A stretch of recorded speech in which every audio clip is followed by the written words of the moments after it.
les forces de l'ordre seront à la disposition de cette haute autorité. D'accord. Ministre de l'Intérieur yoonam nekk ci pouvoir bi may am seen budget. C'était la proposition du pouvoir. gars yi nag affaire bi sotti na tellement que le pouvoir était surprise ils ont demandé suspension de séance. Ah bon waxtu bu dajee gestu la woon. waaw quand ils sont venus. Ouais. ñu ne ñun lan lañ jox document bi ba ñu gis document bi lan la ñu ne non on n'a pas de document à vous donner lii lañ leen proposé. ñuy coow ñu naan léegi nag d'accord nañu léegi ñëpp d'accord nañ na génn léegi ministre de l'Intérieur. xam nga unanimité am na. mais léegi naka lañ koy tuddee CENI âge ñu naan Talla Sylla propose SEN. bañ am seen ñu dindi i bi kon à l'unanimité d'accord nañ ci. mooy li gën a am importance. mooy inscription sur les listes électorales maanaam. amatul ay commission pouvoir bi aussi proposé ne léegi inscription yi dootu nekk commission day nekk commission permanente saa yoo bëgg a inscrire nga dem inscrire mais bu élection desee 6 mois. ñu arrêté ko. stabiliser fichier bi. ñëpp am si accès. ñu ne li nga xam ne moo jëm article 80 bi nag. faut ñu wax ci. non dinañ si ñëw balaa loolu léegi fan ngeen mujjee ci ak soit ministère de l'Intérieur dootul organiser élection wala loolu am mooy dëppoo c'est terminé loolu c'est l'unanimité mais pour le moment il n'y a pas encore un nom boo xamante ni moom lañ trouvé pour que ne lii ñii ñoom ñooy organiser élection. non léegi moom xam nañu koy organiser mooy des personnes nues bon je n'ose pas dire xam nga DGE. ñoom Birame Sène dafa nekkoon. c'est des experts yoo xam ne c'est des magistrats. donc loolu moom kii bi rek la ñuy xaar officialisation. waaw tur bi rek. donc loolu am ngeen fa consensus. am nañ fa consensus. am nañ fa consensus su léegi. organisation bi. waaw non c'est-à-dire fi ngeen amul consensus. la mooy cour constitutionnelle. le conseil constitutionnel. conseil constitutionnel. dootul on va maintenant vers la cour constitutionnelle. waaye loolu proposition yi bokkoon na ci. jàll na. boobu jàll na. dem nañu ba CNRA. heureusement que bon CNRA vous aviez fait un travail boo xam ne. ñëpp d'accord nañ ci. am na lu ñu ci yokk. mais à l'unanimité on est d'accord que CNRA léegi ça y est dañ koy changer. ARCA muy ñëw. waaw ARCA. avec un autre contenu boo xam ne dañ koy def. tout à fait tout à fait. tu as vu. mais li ngeen d'accord mooy la suppression des lois dites liberticides. non xam nga nag yéen journalistes da ngeen ay trop quoi. loi liberticide mooy. ñoom bi ñu nekkee ci opposition bi. déedéet ñoom ñoo doon wax les articles 80 les articles 250. loi liberticide xam nga nag aussi wax sa xalaat. xam nga loolu dañ ko fee yàgg a dégg nag dafa booy nopp moo tax. xam nga contexte dafa am de. contexte. xam nga contexte dafa am. wala réalité pouvoir moo leen dab. déedéet.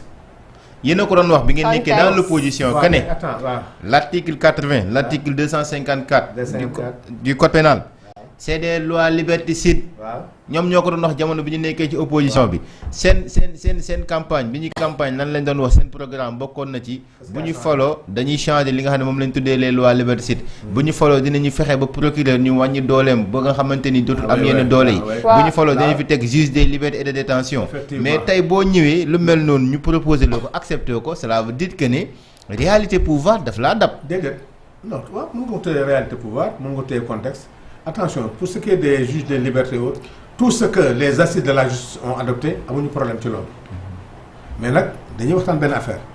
loolu il faut ñu d'accord ci. muy lan. ñun ñoo waxoon ne effectivement l'article 254 toutes ces lois que vous appelez liberticides yooyu yëpp mais xam nga. man de man il y a quelques années. Ce qu'on était capable de dire et de ne pas dire. C'est pas actuellement ce que les gens font. dëkk dafa am muy doxee. am na loo xam ne tey su ma la waxee répété ko doo ko répété. Ce Sénégal a changé d'une manière ou maintenant avec les nouvelles technologies. Il faut qu'on protège. Qu'on se protège daal sax wax nga comprendre qu'on se protège nous tous. tey lan moo xew ci presse bi lan moo xew ci réseaux sociaux yi. di nga loolu amoon na bu gën a grave ci biir kii bi xam nga lu ñu waxoon. xam nga lu ñu proposé. article 254 boog yooyu man lañ ci dugal nos chefs religieux pour les protéger. tellement que la situation est grave.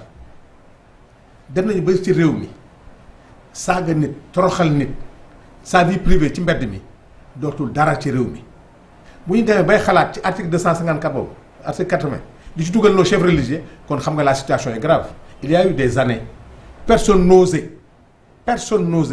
di xalaat di wax lu tegunu sa kilifa diine sa président de la république wala tel ak tel mais nag ñu ne léegi on est arrivé à un moment boo xam ne kenn xamatul kan mooy kan nos mœurs sont en train de se dégrader wax sa xalaat les gens n'ont pas compris que ils ont pensé que wax sa xalaat c'est la démocratie déedéet que gars ñi da ngay toog nit toog na la boo ma joxee nangam ma saaga président de la république wala ma saaga premier ministre. mais bu fekkente ni. dégg nga ko.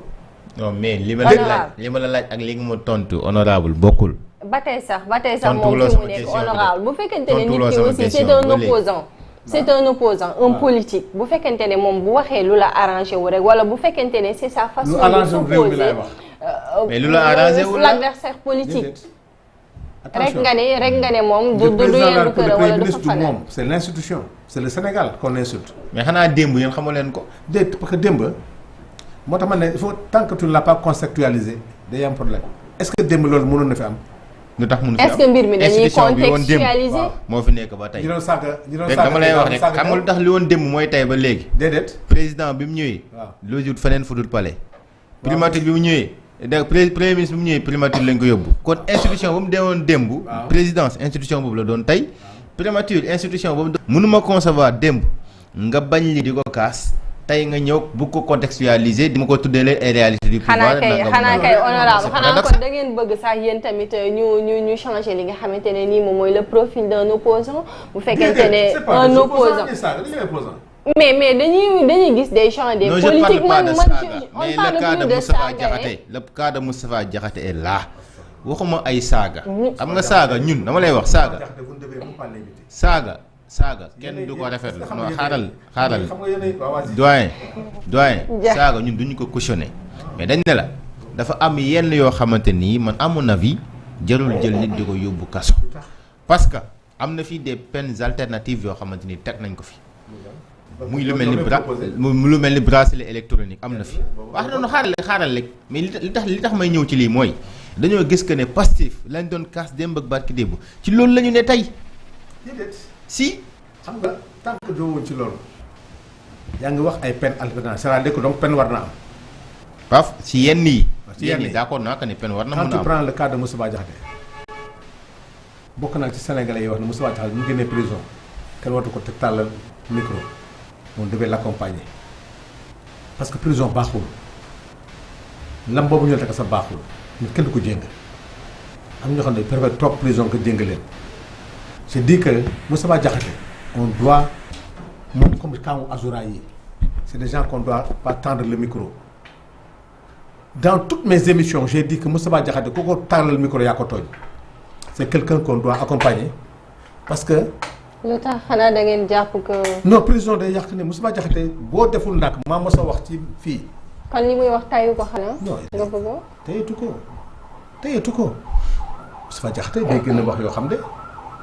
nga dégg mu tudd yaayu Ousmane Sonko nga dégg mu tudd le prophète nga dégg muy wax Serigne Sy nga dégg man maa ne buñ ko joxee micro man suma xarit la dina wax loo xam ne suba dina ko defar c'est que c'est des gens yoo xam ne prison c'est-à-dire baaxul ci ñoom Moustapha Diakhaté naka mën a comme déranger le pouvoir Moustapha Diakhaté koñ bi ma dëkk sax kër gi ma dëkk sax bu demee élection ñu gagné ko c'est pas nit la am na xalaatam di ko wax mais yenn kàddu yi Moustapha koy wax wóor na ma yéen ñëmu leen ko wax.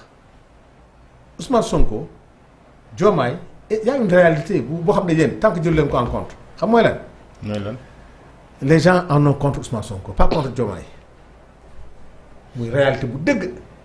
parce que Ousmane Sonko a mis fin à une façon de faire de la politique au Sénégal parce que politique enrichissement la woon fen la woon wax lu dëgg def nangam toog muy dox la woon. kon da leen a gindi instant yi da leen a gindi yóbbu à la retraite. Ousmane Sonko débat bi gën a terre à terre ñu naan le président warul toog ànd ak premier ministre di dox ci tapis ban protocole moo ko bind ci àddina Macky Sall boo génnee ñu ngi génne image yi qu'est-ce que ça veut dire on confond ay. mais lan moo tax mënu leen nangu ne moom xalaatam la rek loolu xalaatam la wax c'est-à-dire. non ñu ko wax amul problème il suffit ñu corriger ko rek. déedéet non loolu amul problème loolu c'est normal. ñoom Babacar Gaye wax nañ fi yére bi Ousmane sol loolu ban problème la ay 250 000 yooyu xam nga loolu te sax day neexal débat mais attention guñaafier tu ne traites pas un président de la République de guñaafier de vaut rien non loolu nag attention loolu dérapage day indi ci réew.